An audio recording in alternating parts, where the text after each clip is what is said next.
The massive warship shuddered as another blast struck its shields. Captain James Miller watched through the bridge viewport as chunks of debris from destroyed ships floated past like cosmic snow. His ship, the Star Alliance vessel Guardian, was one of the few survivors of what had started as a fleet of 30 ships. "Status report," he called out, gripping his command chair as the ship shook again. "Shields at 40%, Captain," replied First Officer Robert White from his station. "The Dark Fleet vessels are regrouping for another attack run." Miller nodded grimly. This was how it always went these days. The Star Alliance would attempt to defend a system, and the Dark Fleet would eventually overwhelm them through sheer numbers. It had been this way for 300 years. He looked at the tactical display, showing 5 Dark Fleet dreadnoughts moving into attack formation. Their black hulls absorbed the light from nearby stars, making them look like moving holes in space. Each was twice the size of his ship and carried enough firepower to level a small continent. "All remaining ships, fall back to position Delta," Miller ordered through the fleet comm. "Defensive pattern 3. The words tasted bitter in his mouth. Another retreat. Another system lost to the darkness. The bridge crew worked in tense silence, broken only by the occasional explosion and the constant hum of the ship's systems. They'd been fighting for so long that retreat had become routine. Miller had served in the Alliance fleet for 30 years, just like his father before him, and his grandmother before that. 3 generations of his family had fought this same enemy, and they were still losing. Through the viewport, he watched as civilian transport ships jumped to safety, carrying refugees from the mining colony they'd tried to protect. At least they'd managed to save some of them. The Dark Fleet rarely left survivors.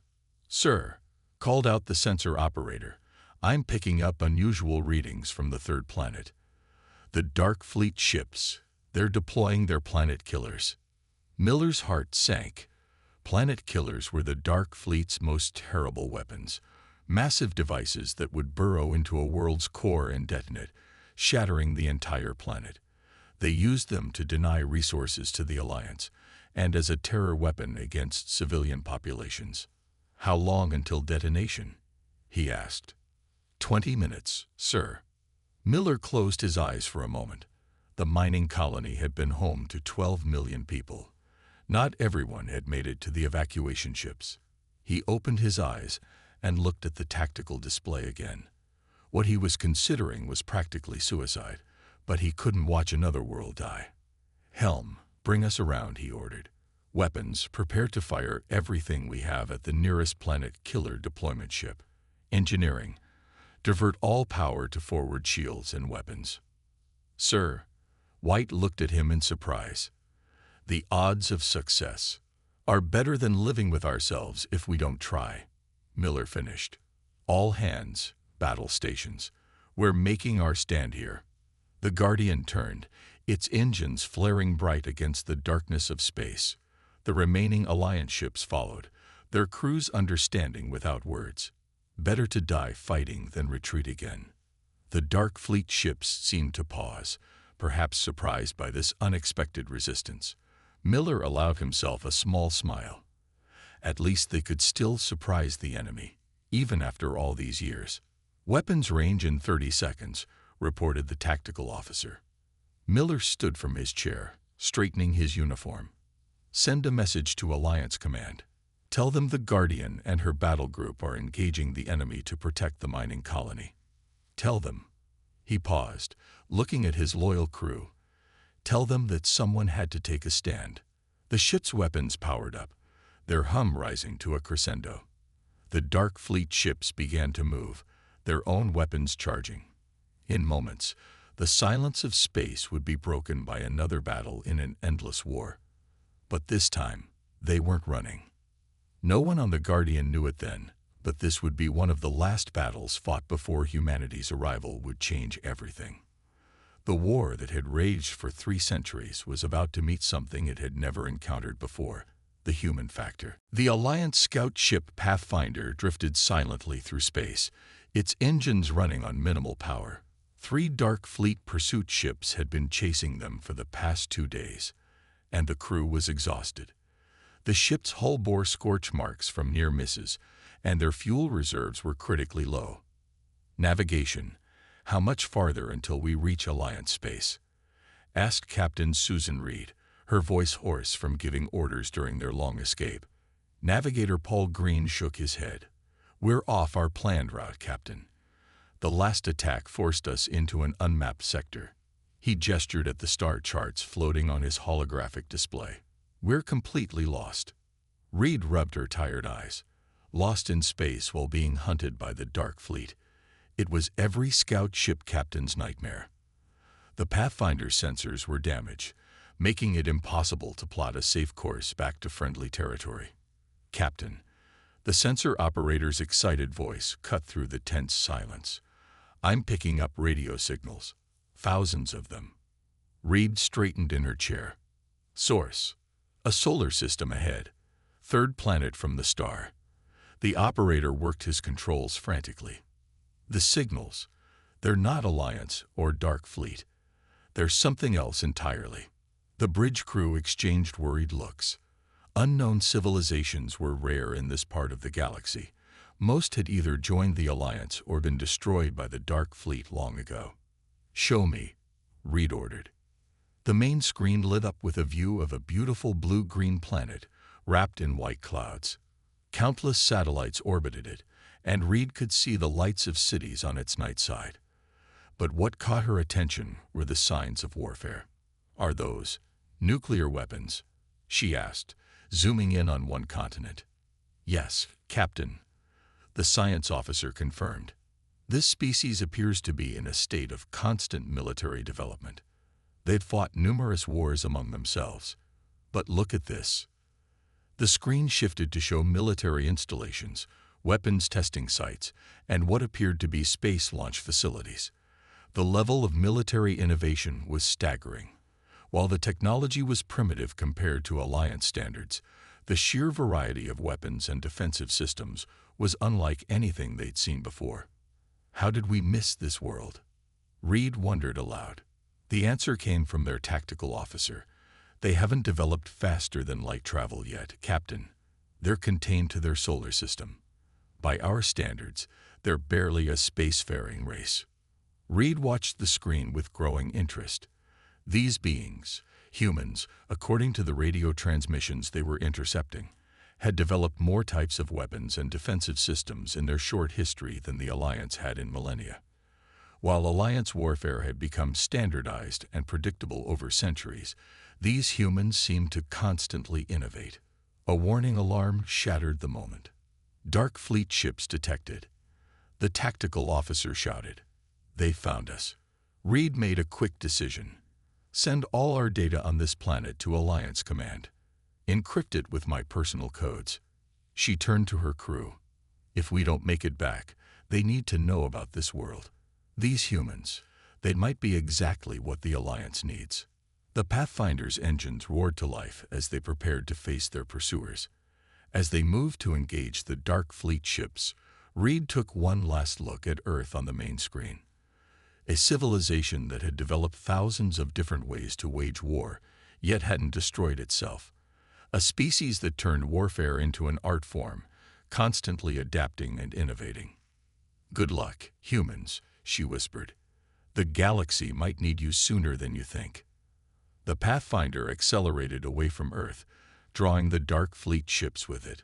Behind them, humanity continued its own conflicts, unaware that they had just been discovered by a dying civilization that would soon desperately need their help. In Alliance space, Reed's encrypted message was already being decoded, and soon, the galaxy would never be the same. The United Defense Council meeting room was silent as the hologram played. 20 of Earth's top military leaders watched as an alien planet shattered into pieces, destroyed by Dark Fleet weapons. The recording, provided by the Star Alliance diplomatic team, ended with a flash of light as the planet's core exploded. General David Wilson, chairman of the council, looked at the Alliance representatives. Their silver-white uniforms seemed to glow under the room's harsh lights. And you say this has happened to hundreds of worlds. Ambassador Leon, the Alliance's chief diplomat, nodded solemnly. His pale blue skin and slightly elongated features marked him as clearly non-human, but his expression of grief was entirely familiar. Thousands, actually. The Dark Fleet shows no mercy. Wilson turned to look out the window of the Pentagon's top floor. Fighter jets practiced maneuvers in the distance. Earth's best defense technology, now seemingly as primitive as sticks and stones compared to what he'd just seen. "Why us?" he asked. "Your technology is centuries ahead of ours. What could Earth possibly offer?" The military advisor accompanying Ambassador Leon stepped forward. Commander Ray, as he'd introduced himself, pulled up another hologram.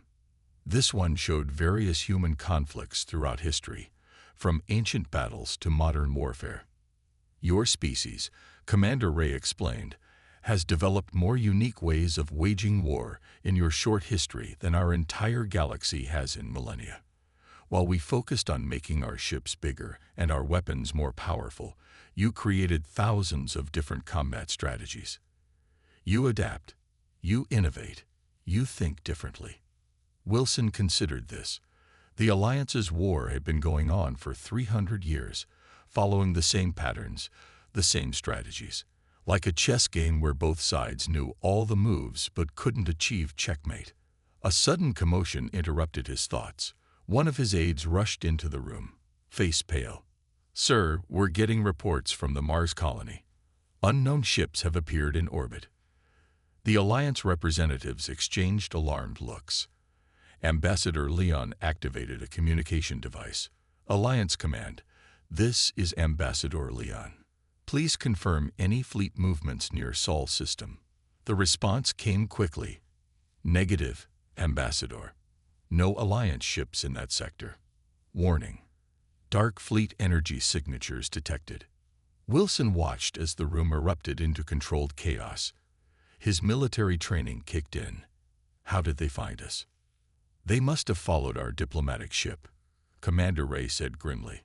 "They're getting desperate. If they know we're seeking Earth's help." The room's main screen lit up with live footage from Mars. 3 massive black ships hung in orbit above the red planet, their designs matching the Dark Fleet vessels from the earlier hologram. As they watched, smaller ships began launching from the larger ones. "They're deploying ground forces," Commander Ray explained. "Standard Dark Fleet tactics. They'll take the colony as a hostage to force Earth's surrender." Wilson looked around the room at his fellow council members. They had all faced wars and crises before, but nothing like this. Yet, instead of panic, he saw determination in their eyes. Earth was being invaded by an alien force, and humanity's response to that scenario had been planned for decades. He turned to Ambassador Leon. "How fast can you get me to Mars?" The ambassador blinked in surprise. "You want to go there? The Dark Fleet has never faced Earth's military before," Wilson interrupted. He pressed a button on the conference table. "This is General Wilson. Implement War Plan Delta. This is not a drill. I repeat, War Plan Delta is now active."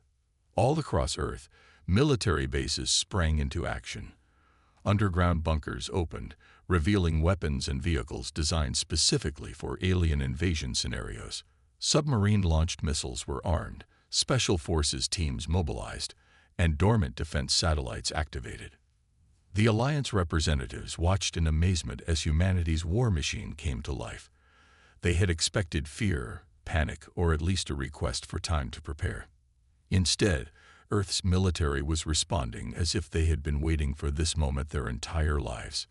In many ways, they had been. The Dark Fleet commander watched in confusion as the Mars colony's defense systems powered down. His invasion force had barely landed, and already the humans were surrendering. It seemed disappointing. The Alliance had chosen weak allies. "Sir," his second-in-command reported, "the human defenders are retreating into the underground bunkers. Should we pursue?" "No," the commander replied. "Seal the entrances. Let them hide while we—" A massive explosion rocked his command ship. Warning alarms screamed across the bridge as more explosions followed, each precisely targeting their ship's key systems. "Report," he bellowed. The explosions, they're coming from inside our ships. But how? The answer came from an unexpected source. Their own communication system crackled to life, and a human voice spoke. "This is General Wilson of Earth's United Defense Council. You're probably wondering about those explosions." The Dark Fleet commander snarled. "How dare you? Your ship's ventilation systems," Wilson continued calmly, "are now filled with what we call nanobombs, microscopic explosive devices carried by the dust in Mars' atmosphere. When your ships landed, you sucked them right in. Old Earth trick, just scaled up for space warfare." More explosions followed his words. The Dark Fleet ships, designed to withstand attacks from the outside, had no defense against threats from within. Their own life support systems had spread the weapons throughout their vessels. In orbit, the three massive Dark Fleet warships suddenly found themselves under attack from what seemed like empty space. Hidden in Mars' orbital debris field, human stealth satellites, designed decades ago for a war that never came, opened fire with electromagnetic pulse weapons. "Interesting thing about Mars," Wilson's voice continued. "We've been preparing it for war since we first landed there. Every dust storm, every piece of orbital debris, every underground tunnel. It's all part of our defense system." The Dark Fleet commander watched in horror as his supposedly superior force was being systematically dismantled by what he had considered primitive technology. His ship's energy shields, designed to stop energy weapons and projectiles, were useless against the dust-sized bombs already inside their hulls. "You see," Wilson explained, almost conversationally, "we humans have a saying. The best weapon is the one your enemy doesn't know about until it's too late." In the Alliance command ship watching from a safe distance, Ambassador Leon and Commander Ray stared at their tactical displays in amazement. The Dark Fleet invasion force, which would have taken an Alliance fleet days to defeat, was being systematically destroyed in minutes by weapons that didn't even register on their advanced sensors. "Impossible," Commander Ray whispered. "Their technology is centuries behind ours. How are they doing this?" Ambassador Leon smiled slowly. "Because they don't think like us. While we focused on making our existing weapons stronger, they created entirely new ways to fight." The last Dark Fleet ship exploded, its wreckage scattered across the Martian surface. From the underground bunkers emerged Earth's soldiers, their faces covered by masks designed to let them breathe in the augmented dust they had spent years seeding with microscopic weapons. General Wilson's voice came through one final time. "To any Dark Fleet ships monitoring this channel, Earth is now officially joining the war, and we fight differently than what you're used to." In the following hours, news of the battle spread across Alliance space, a primitive species using their own planet's dust as a weapon, hiding arsenals in orbital debris. The very concept challenged 3 centuries of established space warfare doctrine. But this was just the beginning. Humanity was about to show the galaxy that sometimes the most dangerous weapons weren't the biggest or the most advanced. They were the ones no one saw coming, and Earth had thousands of them. Lieutenant Emma West stood before the Alliance War Council, her simple blue Earth uniform standing out among the ornate alien military dress. Behind her, a holographic map showed hundreds of Dark Fleet supply lines stretching across the galaxy. "You want to attack their supply lines?" the Alliance Supreme Commander asked, his tone skeptical. "We've tried that. Their convoys are too well defended." Emma smiled. "Sir, with respect, you tried to attack their convoys with warships. We're going to attack them with nothing." The council chamber erupted in confused murmurs. Emma touched a control, and the hologram zoomed in on a Dark Fleet supply route. The Dark Fleet expects warships. They expect fighters. They expect attacks they can see coming. What they don't expect is this. The hologram showed a small object, no bigger than a cargo container. "We call it a ghost ship. No crew, no weapons, no shields, just an engine and a navigation computer, and about 1 million of these." The image shifted to show tiny robots, each smaller than a coin. Maintenance nanites, one council member observed, like those used in ship repair. Similar, Emma agreed, except ours don't repair. They disassemble, atom by atom. The council fell silent as they understood. The ghost ships would look like lost cargo containers, drifting into Dark Fleet supply convoys. By the time anyone noticed the nanites eating through their hulls, it would be too late. In another part of Alliance space, General Wilson was having a similar conversation with a Dark Fleet border garrison. Not in person, of course. He was safely aboard an Alliance ship. But his hologram stood on their bridge, having hacked their communication systems. By now, he told the shocked Dark Fleet commander, "You've noticed your long-range communications are down. You probably think it's a technical problem. It's not."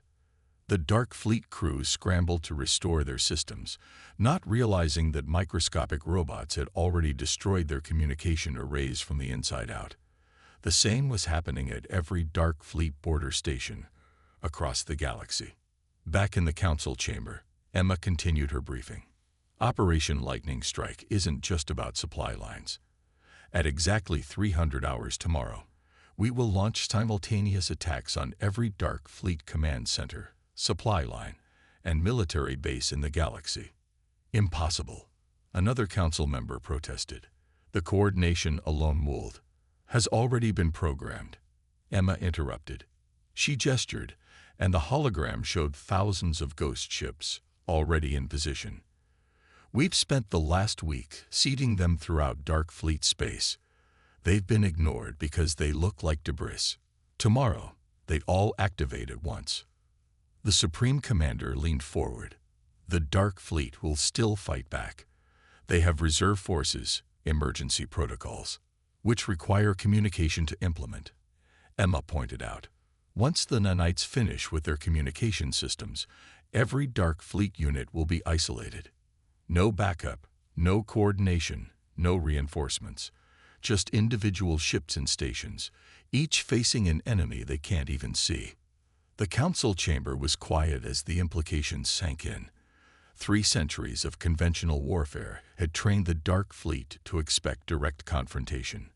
They had no defense against an enemy that turned their own maintenance systems against them. In his captured Dark Fleet bridge, General Wilson finished his message. Consider this a courtesy notice. In 6 hours, your entire military structure will cease to exist. You won't be defeated by superior firepower or better ships. You'll be defeated by things too small to see and too numerous to stop. He smiled. Humanity's contribution to this war isn't bigger guns. It's the understanding that sometimes the smallest weapons, used cleverly, can overcome the largest defenses.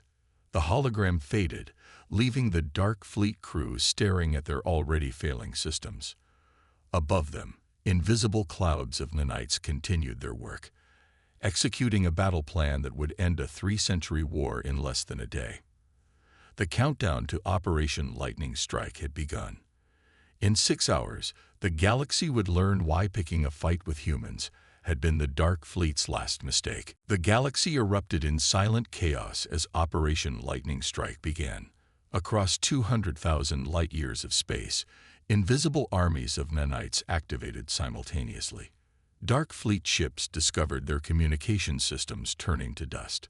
Command centers found themselves suddenly blind and deaf to their forces. Admiral Bill Stone watched from the Alliance flagship as the first reports came in. "Status?" he asked. "Phase 1 complete, sir," his tactical officer reported. 83% of Dark Fleet communications are down. The rest will follow within minutes.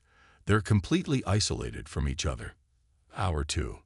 The Dark Fleet's mighty dreadnoughts, once the terror of the galaxy, drifted helplessly as their engines crumbled from within. Supply ships carrying ammunition and fuel disappeared into clouds of metallic dust, their atoms reorganized by countless microscopic machines. On a Dark Fleet fortress world, Commander Peters led his stealth team through empty corridors. The nanites had disabled security systems and weapons, leaving the supposedly impregnable base defenseless. "This is Strike Team Alpha," he whispered into his comm. "Primary command center secured. They never even knew we were here. Hour 3. Panic spread through the Dark Fleet ranks as ships lost contact with each other. Centuries of rigid military doctrine had left them unable to act without orders from above. Individual captains, trained to follow rather than think, found themselves paralyzed by indecision. In the Alliance war room, Emma West tracked the progress. "Look at their response patterns," she told the assembled leaders. "They're following standard protocols, gathering into defensive formations, exactly as we predicted. And that's bad for them." An Alliance general asked. "Very." Emma smiled. "The closer they group together, the faster our nanites spread between ships." Hour 4. The Dark Fleet's last-ditch attempt at coordination failed spectacularly. Their emergency backup systems, hidden in deep space for centuries, had been quietly infected weeks ago. When they tried to activate them, they found only clouds of drifting metal particles. General Wilson stood on the bridge of his command ship, watching the tactical display. "Launch Phase 2, he ordered. Across Dark Fleet space, the dormant ghost ships suddenly came to life. But instead of attacking, they began broadcasting on all frequencies, detailed terms of surrender in every known language. Hour 5. The first Dark Fleet surrenders began. Without communications, each ship and base had to surrender individually. Some tried to fight, only to find their weapons disassembling in their mounts. Others simply powered down, accepting the inevitable. "Sir," an aide reported to Admiral Stone, "we're tracking mass surrenders in all sectors. Conservative estimate puts it at 60% of remaining Dark Fleet forces." Stone shook his head in amazement. "In 5 hours, we've achieved what 3 centuries of conventional warfare couldn't." Hour 6. The last major Dark Fleet holdout, their central military headquarters, finally fell. Not to a massive fleet battle or a heroic assault, but to a janitor's cleaning drone that had been quietly spreading nanites through the ventilation system for weeks. As the 6-hour mark approached, Admiral Stone addressed the combined Alliance Earth fleet. 300 years of war, he said, his voice carrying to every ship. Countless lives lost, worlds destroyed. And in the end, it wasn't won by the biggest ships or the strongest weapons. It was won by human ingenuity and the understanding that no fortress is stronger than its smallest weakness. The war room erupted in cheers as the final reports came in. The Dark Fleet, terror of the galaxy for 3 centuries, had been completely defeated. Not by overwhelming force, but by invisible machines and careful planning. Emma West looked at the now quiet tactical display. "You know what the funny thing is?" she said to no one in particular. "We could have built bigger ships. We could have made stronger weapons. But sometimes the best way to win a war is to make your enemy defeat themselves." The 6-hour war was over. The galaxy would never be the same. 1 month after the 6-hour war, the Grand Hall of the Alliance Central Command was packed with representatives from 1,000 worlds. The massive chamber, originally built to plan military strategies, now hosted the galaxy's first peace conference in 3 centuries. General Wilson stood at the main podium, looking out at the assembled crowd. Alliance officials in their silver uniforms sat next to former Dark Fleet commanders in black. Between them were delegates from countless formerly neutral worlds, all drawn to witness this historic moment. "The war is over," Wilson began simply, "but our work is just beginning." On the massive screen behind him, images showed joint human-alien crews working to rebuild worlds destroyed by the Dark Fleet. The same nanites that had won the war were now being used to reconstruct buildings and restore ecosystems. Many have asked how Earth, a civilization centuries behind in space travel, managed to end a war that stumped the greatest military minds in the galaxy. Wilson continued. "The answer is simple. We never stopped learning from our mistakes." In orbit above a former Dark Fleet fortress world, Lieutenant Emma West supervised a different kind of operation. Captured Dark Fleet warships were being carefully dismantled, their materials repurposed for civilian use. But more importantly, their crews were being taught new ways of thinking. Your ships were powerful, she explained to a group of former Dark Fleet officers. But you used them the same way for 300 years. On Earth, we had to reinvent warfare with every generation. We learned that the best weapon isn't the strongest, it's the most adaptable. Back in the Grand Hall, Wilson touched a control, and the screen showed Earth. We turned our greatest weakness, our constant conflicts, into our greatest strength. Each war taught us something new. Each battle made us innovate. We learned to think differently because we had to. Admiral Stone, watching from his seat, remembered the looks on Alliance faces when they first heard Earth's plan to end the war. They had expected huge battles and heroic last stands. Instead, they got invisible machines and careful planning. It wasn't dramatic, but it worked. But now, Wilson continued, we have a chance to use that innovation for something better than war. Earth is joining the galactic community not as a military power, but as a partner in peace. The screen changed again, showing the new Earth Alliance Academy. Here, humans taught alien students how to think creatively, while alien instructors shared centuries of scientific knowledge. It was an exchange that benefited everyone. Commander Peters, now leading the Academy's Tactical Training Division, had an interesting observation for his first class. The same creativity that lets you win a war can also prevent one. Sometimes the best victory is the battle you avoid entirely. In her office at Alliance headquarters, Emma looked at a piece of the original nanite that had helped win the war. It sat in a small display case, a reminder that size didn't determine importance. The funny thing about humans, she told a visiting Alliance diplomat, is that we're never satisfied with how things are. We always think they can be better. That's what really won the war, not our weapons, but our refusal to accept that something was impossible. Back in the Grand Hall, Wilson reached the end of his speech. 300 years of war ended in 6 hours not because humans are stronger or smarter, but because we look at problems differently. Now we have a new problem, building a lasting peace. He smiled at the assembled crowd. And if you think we were creative in war, wait until you see what humanity can do with peace. The hall erupted in applause. Above them, through the transparent dome, stars twinkled in the night sky. The same stars that had witnessed centuries of war now watched the beginning of something new. A galaxy united not by force, but by understanding. The age of war was over. The age of innovation had begun. And humanity, the species that had ended a war by thinking differently, was ready to help build a future that no one had thought possible. All it had taken was a new perspective, and that, more than anything, was humanity's greatest gift to the galaxy.